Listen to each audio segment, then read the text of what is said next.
I woke up handcuffed to the hospital bed after a routine surgery. I felt like I was treated like a criminal. Hi, seen TV, this is my story. Since I was a child, I've always been like extra flexible. I always had like weird dislocations. I always had migraines growing up. I actually saw a massage therapist to try and figure out what was going on with my migraines. She was moving my body and she's like, can you like do this for me? And I was like, sure. And I did a few different like things for her.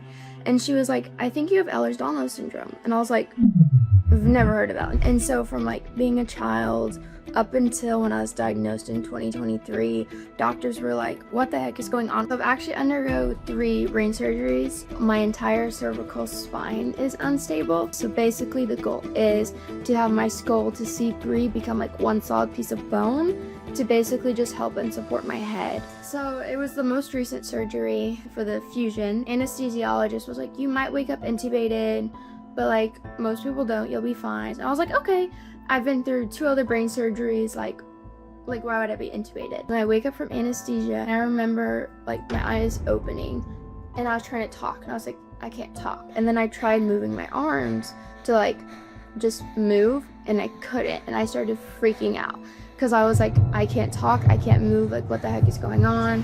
From what I can remember, there weren't nurses in that room yet, and it was just my family. And my mom had to like help calm me down, and she said, Caitlin, you're okay, like you're okay.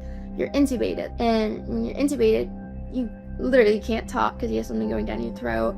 And so I was using my finger to just trace letters on my mom's hand because I literally didn't know how else to communicate to anyone. And when you're intubated, they do use restraints on your arms so you don't pull out the intubation tube. I wish they would explain more to patients because it's a very scary process, waking up and not being able to communicate to anyone.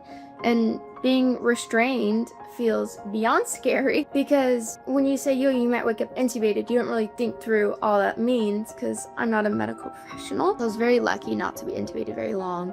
I got to be taken off very quickly because it was not a fun process at all. I did have some bruises, but I think it was from myself trying to like pull and figure out what the heck was going on. And I didn't file a complaint with the hospital just because I was like, to me, that is too much of a legal process. So instead of trying to do that legally, I'm honestly just trying to advocate more for like doctors, nurses, and even patients to just ask those questions, explain more what different medical procedures mean. Ask those patients, like, yes, we can learn stuff and ask questions, but I feel like medical teams should just go ahead and explain what different stuff mean. I am seen, are you? Add for more stories.